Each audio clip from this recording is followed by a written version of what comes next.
नमस्कार जी। मैं Ratan Lal Batham Union Bank of India में 26 साल सर्विस की, मैनेजर रहा, फील्ड ऑफिसर रहा, ऑडिट ऑफिसर रहा। बच्चों के लिए एक आज कहानी सुनाना चाहता हूँ जो बड़ों पर भी लागू होती है, समझदारों के लिए।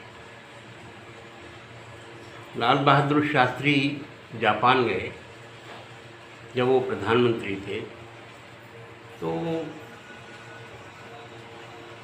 जापान में सभी शासकीय देश की नीतियों के संबंध में चर्चा करने के अलावा सुबह मॉर्निंग में वो एक बगीचे में मॉर्निंग वॉक के लिए, सुबह की सैर सपाटे के लिए बगीचे में घूमने गए। सब देख रहे थे, बहुत सुंदर सुंदर पेड़ लगे हुए थे, फूल लगे हुए थे, बढ़िया सुंदर सुंदर क्यारियाँ सजी हुई थी। एक छोटे से गमले के अंदर एक पेड़ लगा हुआ था। उस गमले के अंदर उस पेड़ की उम्र लिखी हुई थी 100 वर्ष 3 महीने 15 दिन, और उसकी हाइट लगी हुई थी, height 3 feet 5 inch. Lal Bahadur Shastri ji उस छोटे से गमले में उस वृक्ष को लगा हुआ देखकर बड़े आश्चर्यचकित हुए। वो जानते थे कि ये वो पेड़ है जो 1 साल में ही आसमान छूने लगता है, इतनी तेज़ी से ऊंचाइयों पर जाता है। तो बड़े आश्चर्यचकित होकर उन्होंने माली को बुलाया। माली माली इधर आओ, इधर आओ। कहला हुजूर क्या बात है? कहला भाई, ये जो कुंडी के अंदर, गमले के अंदर जो पेड़ लगाए हो उसकी उम्र तुमने 100 वर्ष लिखी हुई है, और उससे ज़्यादा 3 महीने 15 दिन, और इसकी हाइट 3 फीट 5 इंच लिखी हुई है।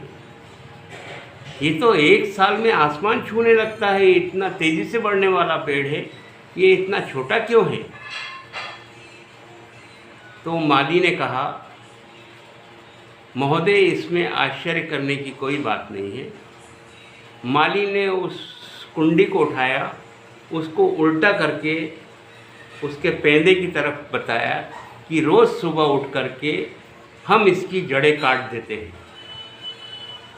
रोज़ सुबह उठ करके नियमित रूप से इस कुंडी में, इसकी तली में जो जड़ें होती हैं उनको काटते रहते हैं।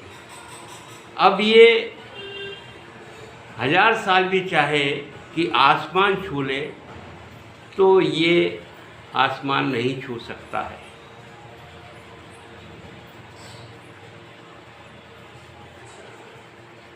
मकसद ये है कि जो समाज है, जो बच्चे हैं, जो नौजवान बच्चे हैं, इनकी अगर पढ़ाई लिखाई बचपन में ही उनको रोक दी जाए, उनको पहली, दूसरी, चौथी, 5वीं, 8वीं, 10वीं कक्षा तक निरंतर अनावश्यक रूप से बिना परीक्षा लिए पास करते जाएं, तो उनका जो बुद्धि और विवेक है और रीजनिंग पावर है वो किसी मकसद की नहीं रहेगी, और वो हमेशा अशिक्षित और अनपढ़ और गंवार बने रहेंगे।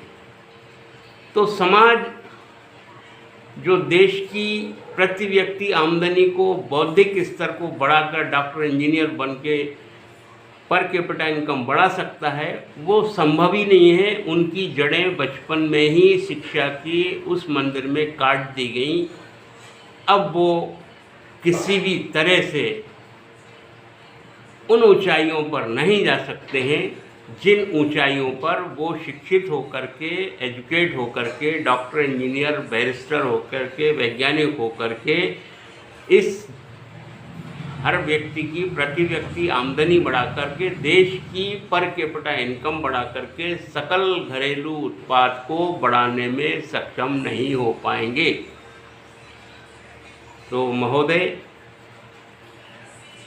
उस वृक्ष की जो जड़ें काट रहे हैं, ऐसे ही हमारे समाज में इस प्रकार की जो नीतियाँ बना रही हैं उनको पहचानिए, उनको विरोध कीजिए और स्वयं भी बच्चों को पढ़ा लिखा के इंटेलिजेंट और क्वालिटी एजुकेशन दिलाइए।